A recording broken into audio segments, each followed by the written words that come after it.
Okay, welcome to chapter 1, lesson 4, soul. So we did mind, we did body, now we're talking soul.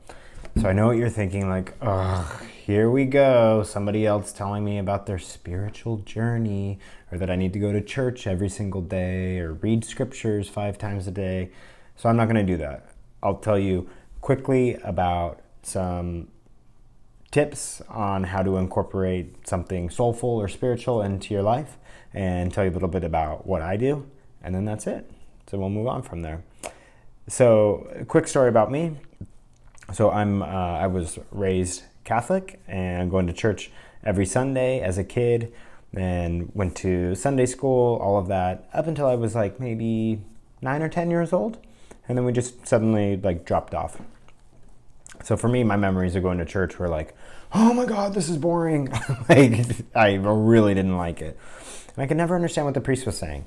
And yes, I just never liked it. And then when I was older, when I was 18 and moved away for college, I just found myself kind of longing for something more, and just general, I guess, 18-year-old angst about being away from home and not understanding a lot of things I was feeling and thinking. And I knew that I was searching for something that I didn't quite understand.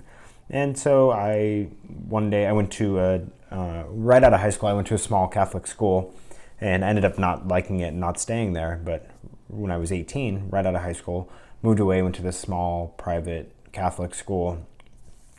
And so I just found myself starting to go to Mass. I said, hey, like, why not? And I went, and the priest talked about, they would do the scriptures, but he would always relate it to 18, 19, 20, 21-year-old kids that are away at school or in school.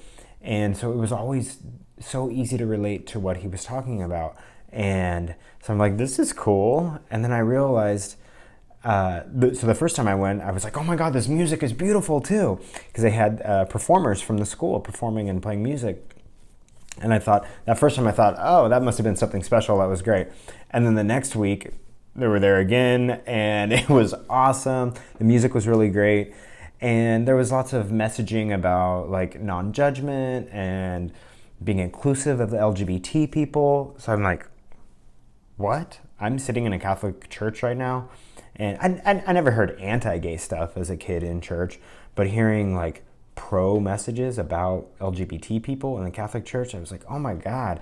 And there's beautiful music, and I could really understand everything they were talking about, and it allowed me to think bigger than myself and think bigger than my experience that I felt in that moment, or that I was going through in that moment, with studying and friends and being away from home and being gay and like all this stuff. It really brought a lot of like peace and structure and direction in my life. Provided like direction towards service, towards community service. And that was a big deal for me in that moment. So just want to share that side of me, that as like a Catholic man, obviously I don't subscribe to every sort of thing that you would associate it with Catholicism.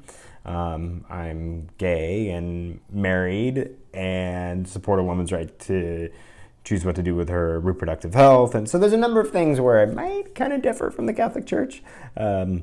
But my point in saying all of this is that you should develop a plan that is very specific and individualized for you. And it's not about going to church. It's not about believing in one certain faith over another, or any faith whatsoever. It's really about getting yourself out of your mind and thinking about something larger, something bigger. So whatever that looks like for you. So I'll provide a few tips here on how some folks have done this successfully in the past, and maybe something that you can incorporate. So I'll call this quick spirituality on the go. So the idea here is to have a spiritual lift every day, every single day, even if it's just for a few moments, but to have a spiritual lift every day of your campaign. And if you like it, then hey, every day thereafter. So tip number 1, have a slow journey book. What do I mean by slow journey?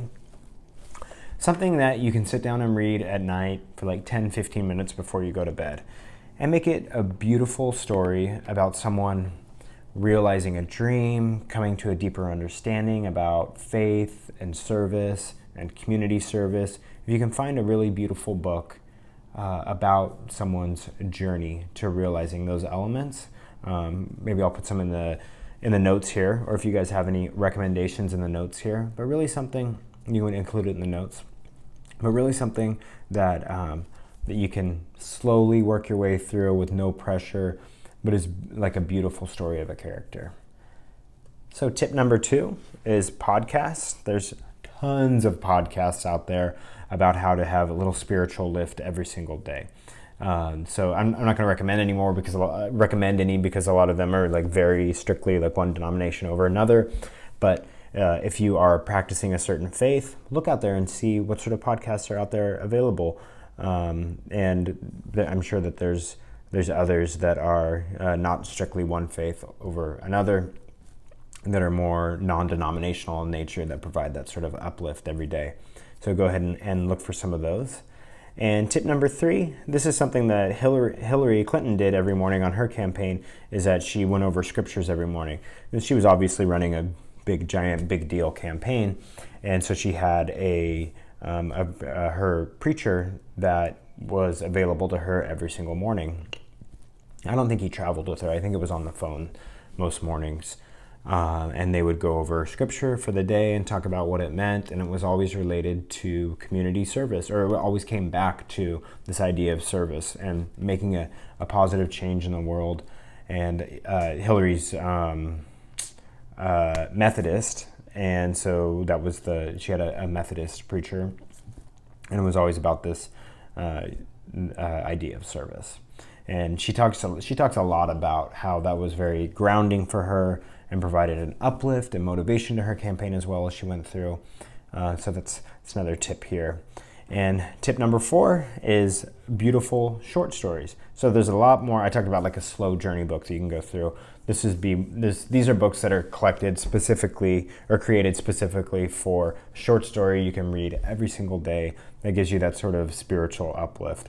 The ones that were really popular for a while are like the Chicken Soup for the Soul, and then they had like Chicken Soup for the Teenage Soul, Chicken Soup for the Grandmother's Soul, and so those are cute, but some of them are like a little more like folksy and just cutesy stories. We're looking for something a little more deep and meaningful most of the time, but there are a handful of them that are pretty good, so you can check those out.